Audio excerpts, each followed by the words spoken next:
Hello बच्चों, कैसे हैं आप सब लोग? अच्छे हैं आप सब लोग? तो बेटा हम लोग पढ़ रहे थे चैप्टर नंबर 12 इलेक्ट्रिसिटी।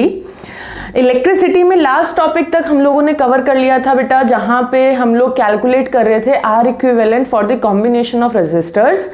हमने वो चीज़ कैलकुलेट करी है फॉर डिफरेंट सर्किट्स कि हमारे पास में अगर सर्किट में नंबर ऑफ रेजिस्टर्स कनेक्टेड हैं तो उस सर्किट का कंप्लीट रेजिस्टेंस क्या होगा। अदर देन दैट हम लोगों ने ये भी पढ़ा है बेटा कि अगर हमारे पास में कोई भी सर्किट गिवन है तो हमें उसके अंदर अगर किसी पर्टिकुलर रेजिस्टर के across potential difference find out करना है या फिर करंट फाइंड आउट करना है तो वो हम लोग कैसे करते हैं। ठीक है, तो ये चीज़ हम लोगों ने करी है अभी तक। अब हम लोग आज बेटा पढ़ेंगे next topic, that is electric power. So when we are talking about electric power, तो इसमें क्या होता है, हम लोग जब भी पावर की बात करते हैं हम कहते हैं that we may have two things to say in this one. एक हम बोलते हैं that it is the rate of energy consumption, कि कितनी रेट के साथ में हमारी जो एनर्जी है वो कंज्यूम हो रही है। दूसरा हम बोलते हैं बेटा it is the rate of work done, कि कितना जल्दी हम काम कर पा रहे हैं या किस स्पीड के साथ में, किस रेट के साथ में हम लोग कितने टाइम में कितना काम कर पा रहे हैं। तो on the basis of this these two definitions you have already studied in 9th standard. So while we are talking about this one, यहाँ पे अगर हम लोग बात करते हैं इसमें तो बेटा इसका अपने पास में सिंपल फॉर्मूला क्या होता है, that power is equal to energy upon time. हमने क्या बोला, रेट ऑफ मतलब अपॉन में आएगा टाइम। यहां पे अगर हम लोग बात करते हैं बेटा that will be power equal to work done upon time. समझ में आई ये वाली बात। अगर हम इसकी यूनिट की बात करते हैं तो यूनिट क्या होगी अपने पास में, इसकी यूनिट होगी वॉट। क्या होगी, वॉट, जिसको कि रिप्रेजेंट करते हैं कैपिटल W से। एंड अपने पास में होता है एनर्जी का unit is joule and time का होता है सेकंड में। Same thing, unit for power is what, work done की होती है जूल में और टाइम की किस में होती है बेटा, सेकंड में होती है। ठीक है, आई ये वाली चीजें समझ में। अब यहां से अगर हम बात करें तो इसकी अ बिट लार्जर यूनिट की अगर हम बात करते हैं तो हम बोल सकते हैं that 1000 watt is equal to 1 kilowatt. किसके बराबर होता है बेटा, 1 किलोवाट के बराबर होता है। तो अगर हमें कुछ भी न्यूमेरिकल्स वगैरह कुछ भी सॉल्व करने हैं तो अपने पास में एक सिंपल सा फॉर्मूला है, we can use this simple formula and we can calculate whatever like work done if that is asked, if they are telling you that this much power equipment I'm using and if I'm using this much power equipment then what will be the work done in that case, and they have given you some time duration. तो simple questions हैं, you can solve these questions. ठीक है, next आपके पास में बेटा इसमें आता है कि हमारे पास में पावर के और भी कुछ फॉर्मूलाज हो सकते हैं। जैसे मैं एक फॉर्मूले को लेती हूँ और फिर हम लोग उसके नंबर ऑफ फॉर्मूलाज और फाइंड आउट करते हैं। तो आप लोग इसको नोट डाउन कर लो एक बार जल्दी से, फिर हम चलते हैं आगे।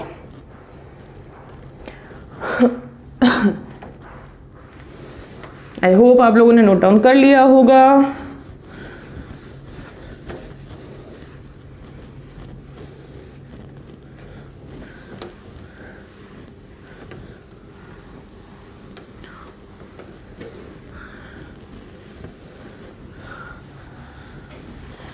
ओके देन, अपने पास क्या फॉर्मूला है बेटा पावर के लिए?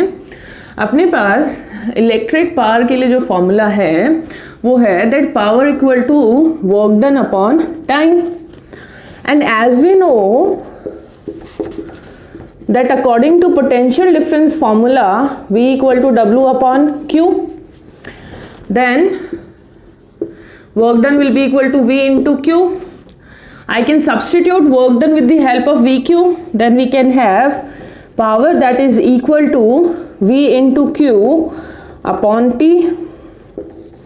ठीक है, अब अगर हम लोग इससे थोड़ा सा और आगे चलें तो अपने पास में क्या हो जाएगा, अगर हम इसको ले लेते हैं तो ये क्या रिप्रेजेंट कर रहा है बेटा अपन को, T। तो पावर इक्वल टू क्या हो गया अपने पास में, power equal to V into I. ठीक है, इसके बाद में हम थोड़ा सा अगर ओम्स लॉ को भी फॉलो कर ले कि भाई V की टर्म्स में आ गया है, I की टर्म्स में पावर निकालना आ गया है. Now if you are talking in terms of resistance, अगर हमें कभी फाइंड आउट करना पड़े तो हमें क्या पता है, now according to Ohm's law V equal to I R, तो मैं V को रिप्लेस कर सकती हूँ इसमें, then P will be equal to I R into I, it will be I square R. एक आपके पास में ये बन गया. ठीक है. Then as we know that according to Ohm's law I equal to V upon R. ठीक है. तो हम क्या लिख सकते हैं, इस I की जगह V अपॉन आर पुट कर सकते हैं. So power will be equal to what, V into V upon R, that will be equal to V square upon R. समझ गए. ठीक है. तो अपने पास कितने फॉर्मूलाज आ गए हैं इसके, अपने पास एक तो ये आ गया पहला, फिर हमने इसको ये बना दिया second one, then we have this one as a third one. ठीक है. Then we have this one as a fourth one. और ये सारे फॉर्मूलाज हमने एक ही फॉर्मूले से तो निकाले हैं, तो ऐसा टेंशन लेने की जरूरत तो है ही नहीं. कितने कितने पुराने वाले पता है तो फिर हमें आ जाएंगे. ये क्लियर हुई ये वाली बात, आई ये चीज समझ में. अब देखो बेटा, अच्छी बात ये आ रही है कि भाई एक फॉर्मूले में तो आप पावर को कहते हो आई स्क्वायर आर, और एक फॉर्मूले में आप कहते हो वी स्क्वायर अपॉन आर. तो इस फॉर्मूले के अकॉर्डिंग तो हमारे पास power is directly proportional to R है, और इसके हिसाब से अपने पास में power is inversely proportional to R है. तो हम कौन सी वाली बात को माने, तो बेटा जब भी हम लोग कुछ भी प्रोपोर्शनलिटी बताते हैं या फिर रीजंस बताते हैं, कुछ कंडीशंस बताते हैं उनके साथ में, तो पावर जो है वो रेजिस्टेंस के डायरेक्टली प्रोपोर्शनल होगी अगर हमारे पास में जो सर्किट है उसमें जो हम करंट ले रहे हैं दैट इज कांस्टेंट. अगर वो क्या चल रही है, कांस्टेंट चल रही है, तो उस कंडीशन में पावर आपके पास में क्या रहेगी, रेजिस्टेंस के साथ प्रोपोर्शनल में रहेगी. लेकिन अगर आपने ऐसा सर्किट लिया है जिसमें कि आपका पोटेंशियल डिफरेंस कांस्टेंट है, तो उस कंडीशन में जो पावर है वो आपकी कैसी रहेगी बेटा, इनवर्सली प्रोपोर्शनल रहेगी. रियली इंपॉर्टेंट क्वेश्चन है, वाई में पूछा गया था ये क्वेश्चन, अभी समझे. ठीक है. क्लियर है. तो आप लोग नोट डाउन कर लो इसको, और इसके बाद में मैं एक बार सारे फॉर्मूलाज एक साथ लिख देती हूँ. नोट डाउन करो, और हमने क्या क्या फॉर्मूले अभी तक पढ़ लिए हैं, we are gonna write it. ठीक है. हाँ,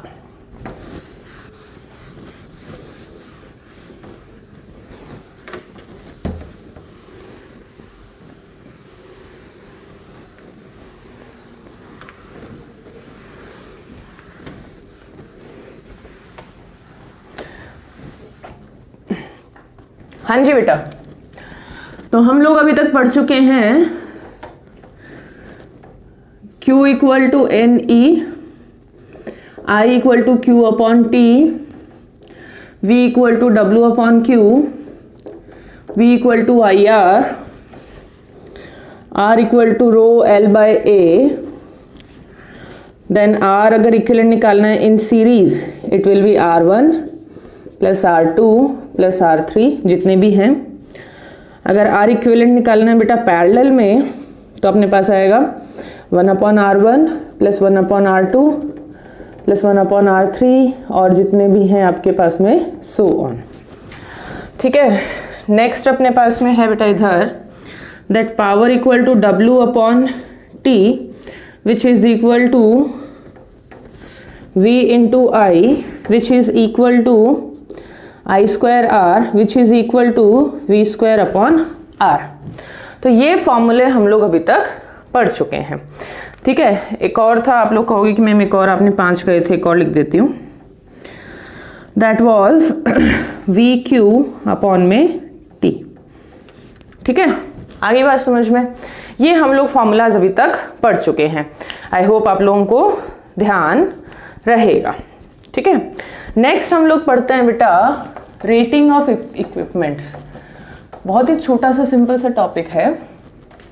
देखो, जब हम लोग बात कर रहे हैं रेटिंग ऑफ इक्विपमेंट्स की, तो रेटिंग ऑफ इक्विपमेंट्स का मतलब क्या हो रहा है कि they have given us the data about the amount of power that equipment is gonna consume or on what potential difference that equipment will work. ठीक है, तो अगर हम बात करते हैं रेटिंग ऑफ डिवाइसेस की, तो आप जो भी डिवाइसेस आसपास में देखेंगे अपने, तो उन डिवाइसेस में आप क्या देखते हैं, दे राइट 220 वोल्ट 60 वॉट, या दे right 220 volt 1000 watt, or they may write 220 volt 750 watt. ऐसा लिखते हैं कि नहीं लिखते हैं? So this is basically the rating of the equipments. ये क्या है बेटा इन equipments की? बेसिकली हम किसकी बात कर रहे हैं? इनकी रेटिंग की बात कर रहे हैं. तो this is basically the rating of equipments. तो अगर हम इसमें देखें तो रेटिंग में हम लोग कौन कौन सी क्वांटिटीज को इंक्लूड करते हैं? हम इंक्लूड करते हैं वोल्टेज को और हम इंक्लूड करते हैं पावर को. अगर हमें ये दोनों चीजें पता है तो हम इजीली पता कर सकते हैं that how much current this will use, कि ये जो है ये कितनी करंट क्या है यूटिलाइज करेगा. आई बेटा ये वाली चीज समझ में क्लियर है? ठीक है, तो अब एक चीज आपने ऑब्जर्व की होगी कि आपके जितने भी इक्विपमेंट्स हैं उनके आगे 220 वोल्टेज लिखा हुआ होता है. तो हमारे पास हमारे घरों में from the that electricity board जो हमें इलेक्ट्रिक पोटेंशियल जो प्रोवाइड किया जाता है at our homes, that is constant everywhere, और हमारा हर इक्विपमेंट जो है वो सेम पोटेंशियल डिफरेंस पे काम करता है. जैसे अगर हमारे घरों में जो इनपुट हमें मिल रहा है पोटेंशियल डिफरेंस का, वो मिल रहा है 220 वोल्ट. तो आपकी ऑल आउट से लेके, आपके फैन से लेके, आपकी वॉशिंग मशीन से लेके, आपके माइक्रोवेव से लेके, आपकी एसी तक हर कोई कितना वोल्ट यूज कर रहा है बेटा? 220 वोल्ट. भले ही वो कितना ही छोटा इक्विपमेंट हो या भले ही वो कितना ही बड़ा इक्विपमेंट हो, जो पोटेंशियल डिफरेंस यूज कर रहे हैं वो सब वो कितना यूज कर रहे हैं बेटा? 220 volt. And that is really a good thing about the parallel circuitry. तो हमें इससे क्या समझ में आया कि अगर सारे के सारे इक्विपमेंट्स जो हमारे यूज हो रहे हैं, if all of these equipments are using the same potential difference, that means all these equipments are connected in parallel to each other. All these equipments are connected in parallel to each other, and as the equipments are connected in parallel to each other, that means they all are gonna get the same potential difference, and the total R equivalent of the circuit that will be minimum. समझ में आया? तो इसके कारण क्या हुआ, हमारी power efficiency क्या हो गई? इंक्रीज हो गई है. क्या हो गई है? इंक्रीज हो गई है. जैसा कि हमें बताया that P equal to V square upon R होता है. अगर हमने वोल्टेज को कांस्टेंट कर दिया तो जितनी ज्यादा पावर हम यूज कर रहे हैं रेजिस्टेंस क्या हो जाएगा? उतना ही मिनिमाइज हो रहा है. क्लियर हुई ये वाली बातें? समझ में आई बेटा? ठीक है. So this is the thing. यहां तक का आपको समझ में आ गया. इसके बाद में बेटा हम लोग पढ़ रहे हैं इलेक्ट्रिकल एनर्जी. क्या पढ़ रहे हैं हम? Electrical energy. देखो इलेक्ट्रिकल एनर्जी बोल दो या फिर वर्क डन बोल दो, हम लोग हमेशा दोनों को क्या कंसीडर करते हैं? सेम ही कंसीडर करते हैं, क्योंकि energy is the capability of doing work. हम उतना ही काम कर पाएंगे जितना हमारे पास में एनर्जी होगा. So that is like similar to the work done which we are talking about. So electrical energy is equal to the work done only. तो अगर उस कंडीशन में अगर हम लोग बोलते हैं बेटा, then what we are saying that power equal to energy consumed upon में time, so energy will be equal to power into time. आई ये वाली चीज समझ में? तो इस कंडीशन में हम एनर्जी की यूज कर रहे हैं एसआई यूनिट जो कि होती है जूल. ठीक है. तो बेटा ये बहुत इंपॉर्टेंट पॉइंट है जो मैं यहाँ पे बता रही हूँ आप लोगों को. कैसे कि अगर आपसे क्वेश्चन में बोले कि calculate the energy in SI unit, तो आपको एनर्जी की जो यूनिट आनी चाहिए वो क्या आनी चाहिए? जूल. तो उस कंडीशन में पावर की जो यूनिट होनी चाहिए वो होनी चाहिए बेटा वॉट में, और टाइम की जो यूनिट होनी चाहिए वो होनी चाहिए बेटा सेकेंड्स में. अगर आपको टाइम आवर में गिवन है या मिनट में गिवन है तो आप उसको क्या करेंगे? कन्वर्ट करेंगे किस में? सेकेंड्स में. अदरवाइज आपके पास में एनर्जी की यूनिट जो है वो जूल नहीं है. You have done something wrong in the question. So if they are asking you that calculate the energy utilised by the equipment in its SI unit, इसका मतलब जो भी पावर गिवन है आपको किलोवाट में गिवन है, मेगावाट में given है, अगर किसी में भी गिवन है तो उस कंडीशन में पावर जो अगर आपकी गिवन है उसको आपको कन्वर्ट करना होगा वॉट के अंदर, और अगर टाइम आपका किसी में गिवन है तो उसको आपको कन्वर्ट करना होगा किसमें, सेकंड्स में. क्लियर हुई ये वाली बात, आगे ये चीज समझ में. अब मैं एक बार इधर वाला इरेज कर रही हूँ कि भाई ऐसा यूनिट के अलावा भी कोई और यूनिट है क्या. मैम आप बात कर रहे हो ऐसा यूनिट की. यस, हम लोग जब एनर्जी कंजप्शन की बात करते हैं तो आप लोगों का जो बाहर इलेक्ट्रिसिटी बोर्ड ने जो मीटर लगा रखा है, अगर आप उसको डीपली ऑब्जर्व करेंगे बेटा, तो जहां पे आपकी ये आती हैं रीडिंग्स आती हैं लिखी हुई, उनके सामने लिखा रहता है किलोवाट आवर. उनके सामने क्या लिखा रहता है बेटा, किलोवाट आवर लिखा रहता है. इसका मतलब क्या हो रहा है कि वो आपको बताना चाह रहा है this is the amount of energy which you have utilised और विच यू हैव यूज्ड. तो इस कंडीशन में हमने क्या कहा कि दैट किलोवाट आवर क्या है, किलोवाट आवर को भी ये क्या कह रहे हैं, एनर्जी कंजप्शन. क्या कह रहे हैं किलोवाट आवर को बेटा, एनर्जी कंजप्शन. ठीक है, तो किलोवाट आवर को भी क्या कहते हैं, energy consumption. So kilowatt hour is the commercial unit of energy. What is kilowatt hour, it is the commercial unit of energy. क्योंकि जो यूनिट हम लोग यूज करते हैं जूल, वो बहुत ही स्मॉलर यूनिट है.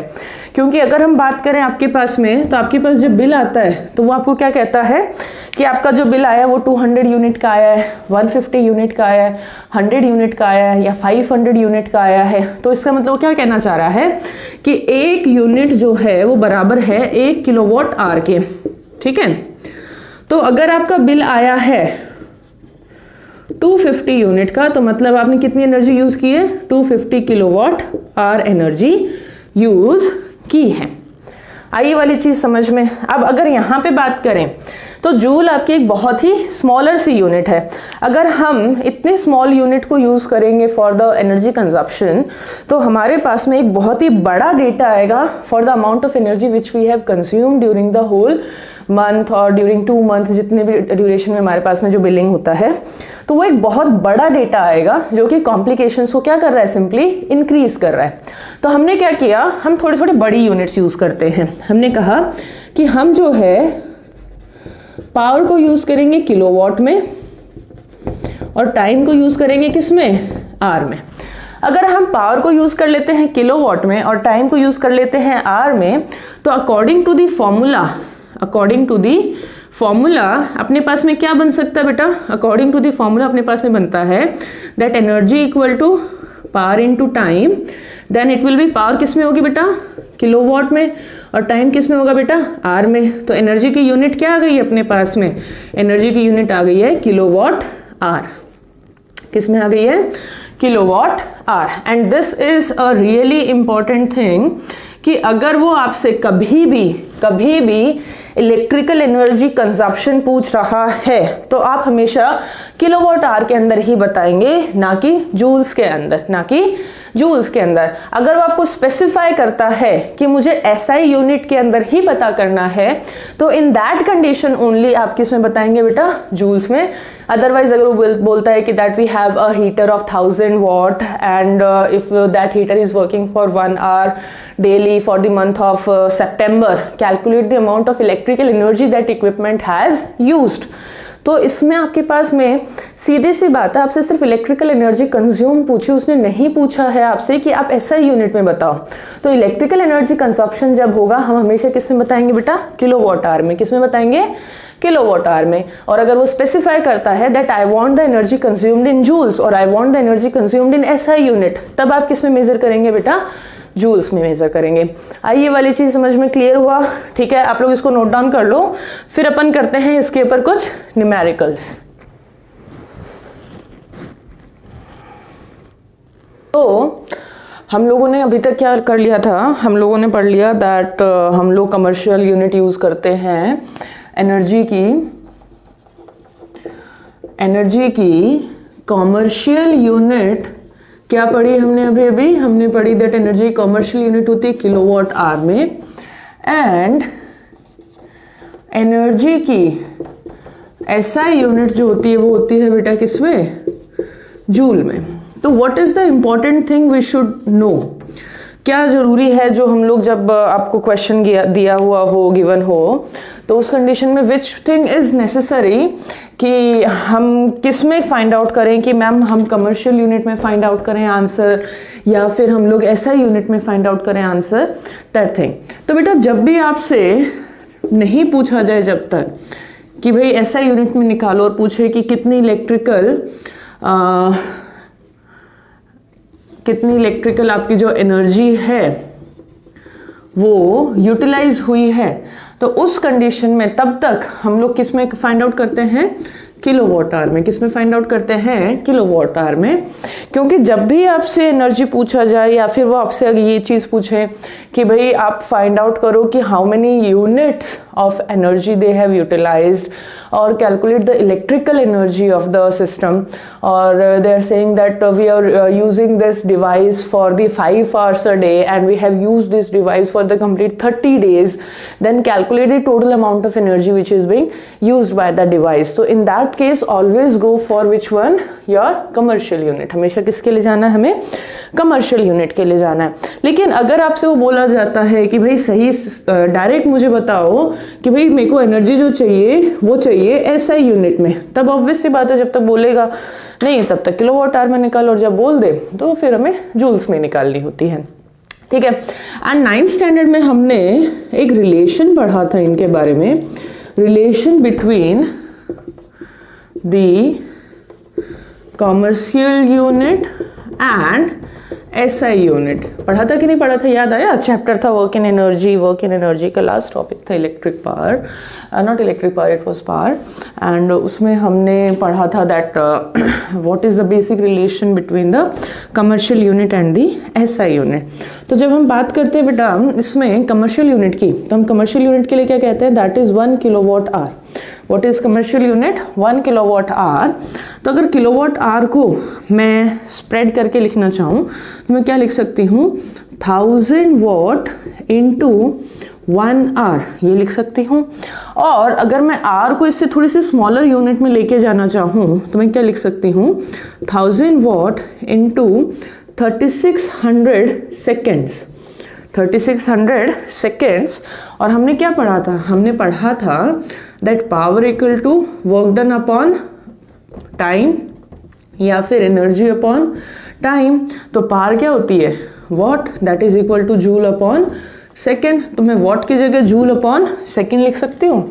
तो वॉट की जगह मैं जूल अपॉन सेकेंड अगर लिख रही हूँ, so it will B 1000 joule upon second multiply by 3600 seconds. Second से सेकेंड कैंसिल हुआ, we have 36 1 2 for this one and 3 for this one, 1 2 3 joules। तो हमारे पास में क्या आंसर आया, that 1 kilowatt hour is equal to this much of energy in joules, जो कि एक काफी बड़ी वैल्यू है।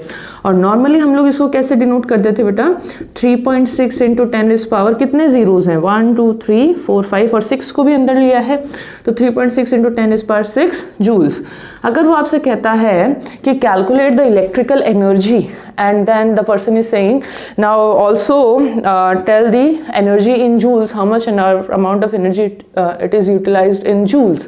तो उस कंडीशन में आप क्या कर सकते हैं, डायरेक्ट उसको कन्वर्ट कर सकते हैं। अगर आपके पास में आते सपोज करो 250 यूनिट्स आ रही हैं, 100 यूनिट्स आ रही हैं, 200 यूनिट्स आ रही हैं, whatever energy consumption you are getting from this kilowatt hour case, and if the person is also saying that with the commercial unit I also want the energy in the joules, so in that case you can simply multiply that with this one, that will be the total energy utilized in terms of joules। तो अब ये चीज सोचो कि इस condition में हम लोगों को इलेक्ट्रिसिटी बिल देना इजी है क्योंकि लोगों को थोड़ा जल्दी समझ में आ गया कि हाँ 1 यूनिट हो गया, 2 यूनिट हो गया, या फिर इस कंडीशन में आएगा जबकि हम लोग क्या देखेंगे, there is a huge unit which needed to be observed, there is a huge number which needed to be observed।